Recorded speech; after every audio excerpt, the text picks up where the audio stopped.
हमारा हरियाणा रोडवेज के संयुक्त जो कार्यक्रम रहा है, इनका संयुक्त कर्मचारी संघ के डिपू गोहाना के जो प्रधान हैं अशोक पांचाल जी, हम उनसे बात करेंगे। उनके साथ में उनकी सदस्य साथी बैठे हैं, हम बात करेंगे। अशोक जी, जो रोडवेज की मूलभूत समस्याएं हैं और जो कंडक्टर्स की और आपके ड्राइवर्स की जो समस्याएं हैं, जो मूलभूत आवश्यकताएं हैं, उन दोनों पे प्रकाश डालिएगा। सर, ऐसा है, हरियाणा रोडवेज कर्मचारी जो है लंबे समय से संघर्षरत रहा है। आप लोगों को पता है, ये रोडवेज का बेड़ा है जो इसके अंदर समस्याएं तो दिन प्रतिदिन जो इस सरकार के दौरान बढ़ी हैं, लगभग बढ़ती ही जा रही है।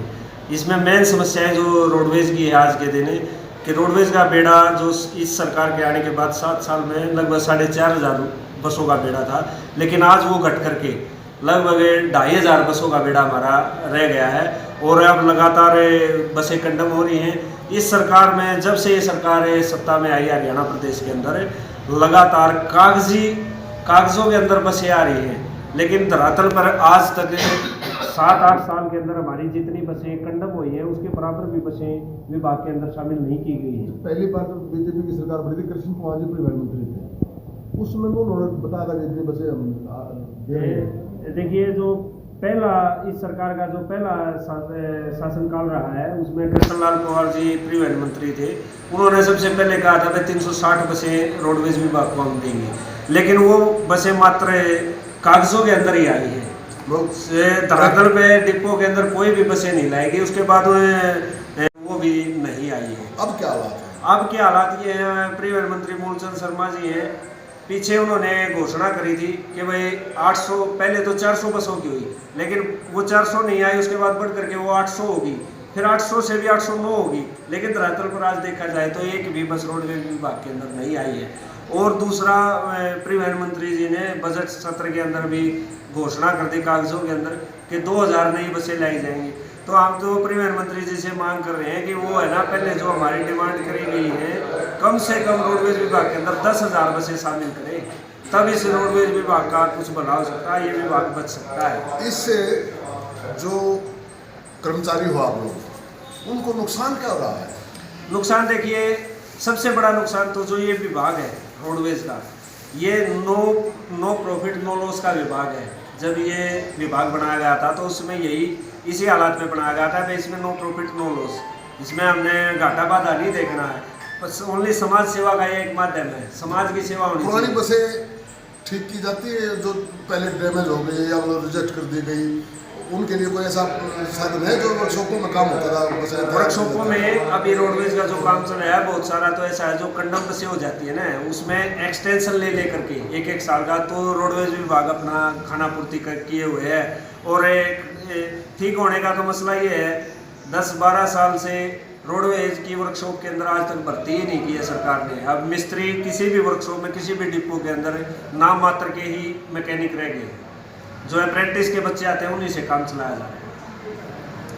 तो इसके साथ साथ पे स्केल पे भी बात आती है, जैसे हम देख रहे हैं NPSW जो स्वास्थ्य कार्यकर्ता होते हैं और जो JBT के जो लोग आए हैं शिक्षा विभाग में, उनकी तनख्वाह तो बहुत हो गई है। आप लोगों तक JBT मास्टर, ये NPSW, पटवारी, हरियाणा रोडवेज का कंडक्टर, इन सब का एक ग्रेड पे होता था। अच्छा। लेकिन आज उनका ग्रेड पे देखा जाए तो हमारे ग्रेड पे से लगभग 2 गुना है। आज रोडवेज का जो परिचालक है, चालक है, उनका ग्रेड पे बहुत ही कम है, जबकि वो JBT मास्टर है, उनका ग्रेड पे 35+ में जा चुका है। तो हमारी डिमांड है भाई, एक तो रोडवेज के जो परिचालक हैं और एक कॉन्ट्रैक्ट स्टाफ है, उनका ग्रेड पे कम से कम 35,400 होना चाहिए। दूसरा, विभाग की जो कर्मचारियों की एक बुढ़ापे की लाठी होता है, पुरानी पेंशन, कई स्टेटों में तो सरकारों ने बहाल भी कर दिया। हमारी पुरजोर मांग है ये भाई, पुरानी पेंशनें बहाल होनी चाहिए कर्मचारियों की। और हमारे विभाग का एक और रोना है सबसे बड़ा, कुछ हमारे साथी 350 के करीब चालक हैं जो 2016 में लगे थे, जो आज तक 6 साल हो गए उनको लगातार अपनी सेवाएं देते हुए, बराबर काम करते हुए, लेकिन आज तक उनको कच्चा रखा गया है। मात्र 350 कर्मचारी हैं और 52 कर्मचारी दादरी डिपो में ऐसे हैं जो कच्चे हैं। हमारी ये भी अपील है सरकार से इन सबको, जितने भी कच्चे कर्मचारी विभाग में, सबको पक्का किया है। पिछली बार आप लोग चंडीगढ़ भी तो ज्ञापन देके गए थे। चंडीगढ़ क्यों, अभी हमारा जैसे पहले तो अलग अलग यूनियनों की अलग अलग लड़ाई होती थी, लेकिन रोडवेज विभाग के अंदर अब सभी यूनियनों ने मिलकर के कर्मचारी साझा मोर्चा बना दिया गया है, जिसके तहत अब जो भी रोडवेज की लड़ाई है वो साझा रूप से लड़ी जा रही है। इसी का एक हिस्सा था जो 13 मार्च को हमने प्राय इसका मुख्यमंत्री कार्यालय का घेराव किया था करनाल के अंदर, और SDM साहब के माध्यम से ज्ञापन भी दिया था अपनी मांगों के लिए। फिर क्या कोई साहब ने हमारे को आश्वासन दिया था कि भाई आपकी जो मांगे हैं ये सरकार तक पहुंचाई जाएगी और जल्द ही आपको बातचीत के माध्यम से इनका समाधान निकालेंगे।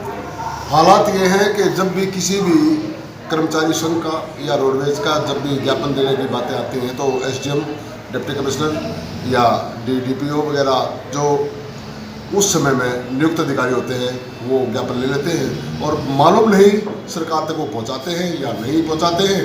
ऐसे हालात में हम आपको दिखाते रहेंगे। देखते रहिए उजाला आज तक। चीफ एडिटर डॉक्टर देराज के साथ कैमरामैन अनिल। बहुत नमस्कार।